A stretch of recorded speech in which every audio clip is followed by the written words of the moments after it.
Hey guys, just want to touch base a little bit about our February book club. So, if you're not aware, we have a monthly membership option. It is called our founding membership.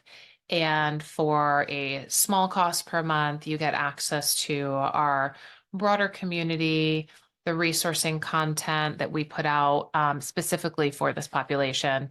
And it is intended to kind of be across the board, really integrating in all of our healing, growth, and embodiment practices, because that's the point.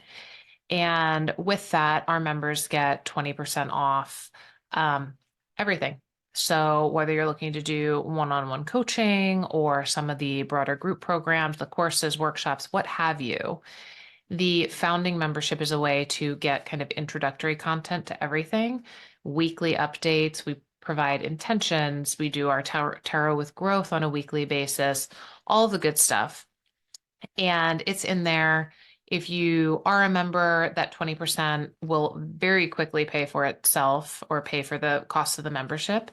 Because even just two individual sessions per month, that 20% savings is more than the cost of the subscription. So putting that out there. The point of this is that within our founding member group, we do have a book club.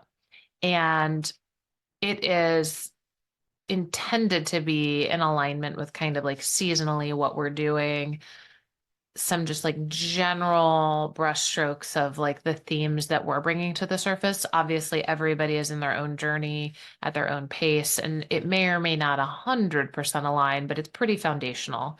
And there's always something to learn from or to benefit from. So, our February 2024 book club book is Wintering. By Catherine May. And there is a tagline with that. Hang on one hot second, and I will pull it up here just to make sure that we're fully aligned on this. Do, do, do.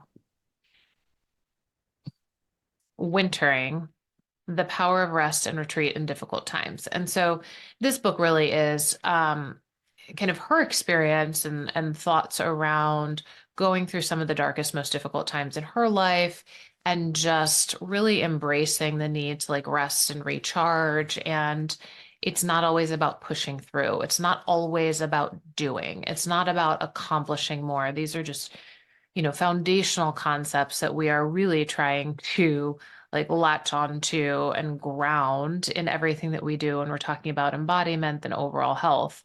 But the concept of wintering really aligns with, and this is not something that she necessarily made up, it shows up over history and through nature over time. So she speaks to that.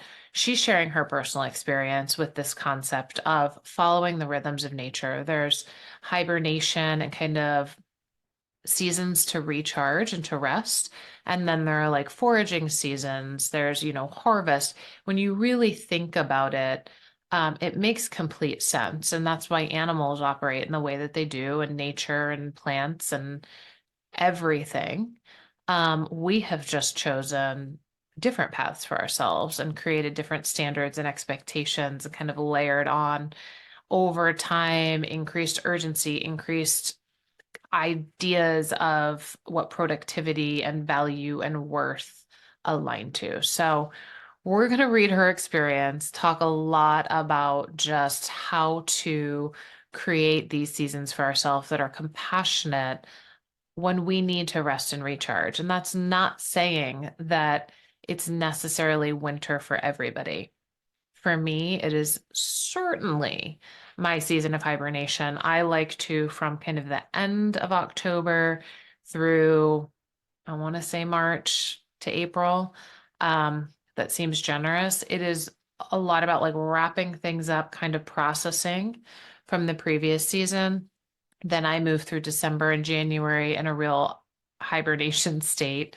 Even through the holidays, I still like default to that a little bit, where I take in or I look inward, I move inward in terms of just what do I want to do when spring comes? What do I need to incubate? Where am I reflecting and developing and resting and growing?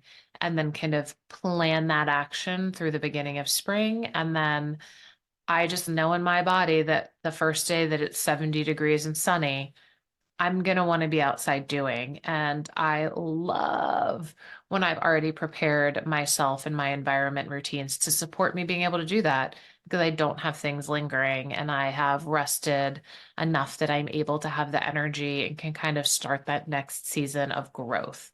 So for me, it resonates a super ton. I definitely go through periods of hibernation no matter what the temperature is. Sometimes it's hotter than ever living hell here in Charlotte in the South. And I will hibernate during those times too, where I come inside and I do like all of my little preparatory things, all the things that I know rebalance me. I take care of my physical, emotional, energetic, and also like just environment. I am classic in terms of loving organizational processes and systems to kind of support my life. We'll get more into that, but wanted to introduce this book.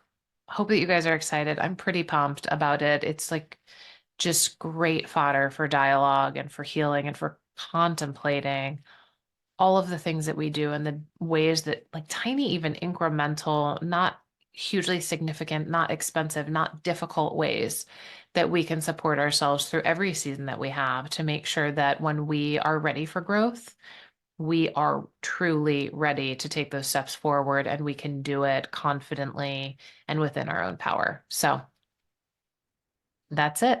Hope to see you there.